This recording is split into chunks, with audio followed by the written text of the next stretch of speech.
So, my name is Mark Walsh from the Embodied Facilitator course, the Embodiment podcast, Embodied Yoga Principles. So, the question I get asked most often at the beginning of interviews is, what does embodied or embodiment mean? This word is trending. I know this because a few years ago I did a video called What is Embodiment? And whoop, the hits have gone up on that video like that. We'll also see the hashtag in Instagram, and it's a word that I see more and more commonly used, often in a fairly loose way. So there's no one answer to this. There's about 5 or 6 answers that I give. So this is my extended answer to the question, what is being embodied? The field of embodiment refers to the subjective aspect of the body. Okay, so we have the body as object, the brain taxi, medical science, a bunch of other disciplines, fair enough. But then we have the subjective aspect of the body. That means the felt sense, but also the body as an aspect of who we are. So the felt sense part has in common with mindfulness. Yeah. So you feel the body. You could say it's that person in that moment, temporarily embodied.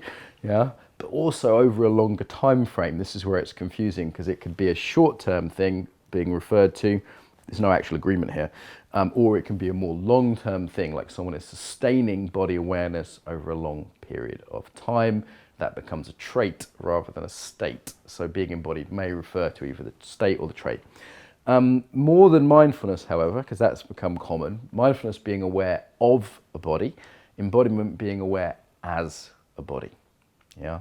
So the simplest definition of embodiment that I know is how we are.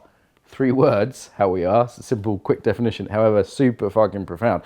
So how we are, the ontological manner by which we continuously construct our being, which becomes habitual. Let me break that down a little bit. So ontological is about being, how we are, the being of ourself. It's always relational. We're relation to ourself, our past, our future, our physical environment, where I am now is impacting me in the time of year, and the social relationships, cultural soup that we're in. So we and our being, how we are, how the manner by which.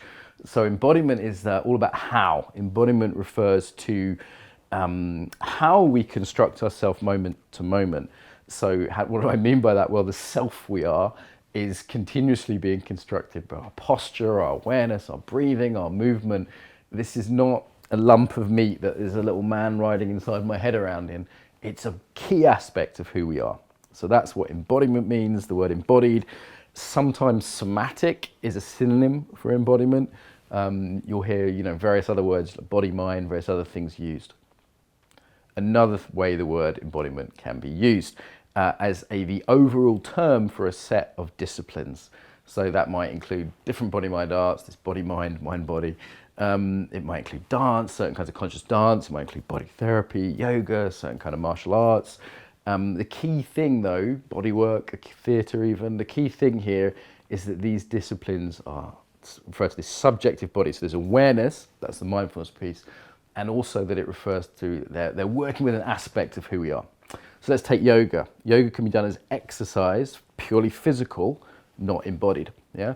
It can be done mindfully, so with presence and awareness, again, not embodied yet, or it can be done investigating and developing, the other 2 aspects, exploring and shifting who we are through the body. So does that make sense? It's the physical, the mindful, and the embodied, and any art can be done on those 3 levels. Nothing wrong with just doing things as exercise, and certainly not mindfully, but embodiment is more than those things. So I think using it simply as a synonym for body mindfulness is a little limited. Next perspective, you can view embodiment as a set of intelligence. So a form of intelligence, a set of skills. I like this because it's very practical.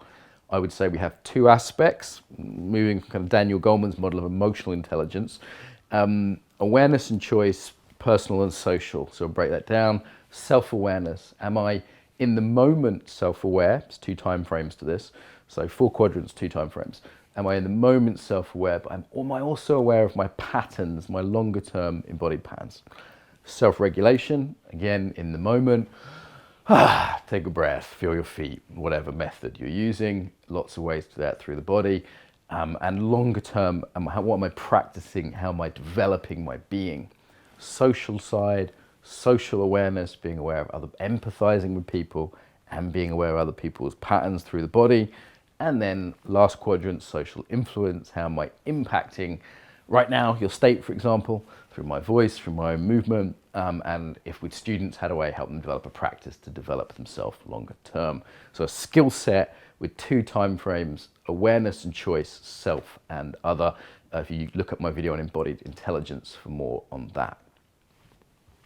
Another way to describe embodiment is through experience. So embodiment by definition is experiential. It's not just a theory about the body, it's an experience of the body. So sometimes, when I'm doing a workshop or I'm doing a talk, I'll ask everyone to look at their arm as a thing, as an it, as an object, and then to experience their arm both from the inside and the outside. This is interesting, huh? To experience the arm as an aspect of who we are. So to experience the arm as an aspect of our being that has held babies and lovers and has had fights and written things, to experience the body as aware and moving. So awareness and movement, key aspects of embodiment. And sometimes this experience is richer than simply saying embodiment is the subjective aspect of who we are or it's how we are. One confusion here is conscious versus unconscious embodiment. So we all have a set of habits which are part of who we are through the body. So certain people, for example, may have an embodied emotional habit of being a bit down, both physically and emotionally. Others a bit up physically and emotionally. That is unconscious in most people. We can say they're unconsciously embodied, or that person embodies down or up. It's a very simple example. That's quite different from the idea of being consciously embodied, which both means awareness in the present moment, that's the mindfulness, and aware of our long-term habits. So when someone's talking about embodiment, it's always worth asking, are they talking about conscious or unconsciously embodiment? Because we're all unconsciously embodied, and some of us, if we've worked on it, are more consciously embodied. So if I said that person's more embodied than that person, that only makes sense from the point of view of conscious embodiment. From the point of view of unconscious embodiment, we're all embodied. So I hope that clears up a little bit about what this word embodied means. It's a big subject. You can look at some other videos on it. There isn't really a general agreement. As I said, some people are using it as a synonym for somatic. Some people are using it differently. Some people even a synonym for mindfulness, which I disagree with. I think there's some coalescing now around the field as to what it is and isn't.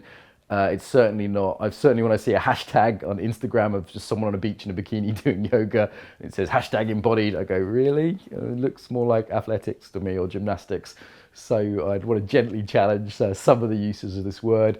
I'd encourage people to look into it deeply as a subject. There's people who have really thought about this myself, Bonnie Bainbridge-Cohen, Richard Strozzi-Heckler, Philip Shepherd. There's like a whole bunch of speakers out there who have really thought about this subject. So I hope this is useful to you, and that's a good intro to what is this word embodied.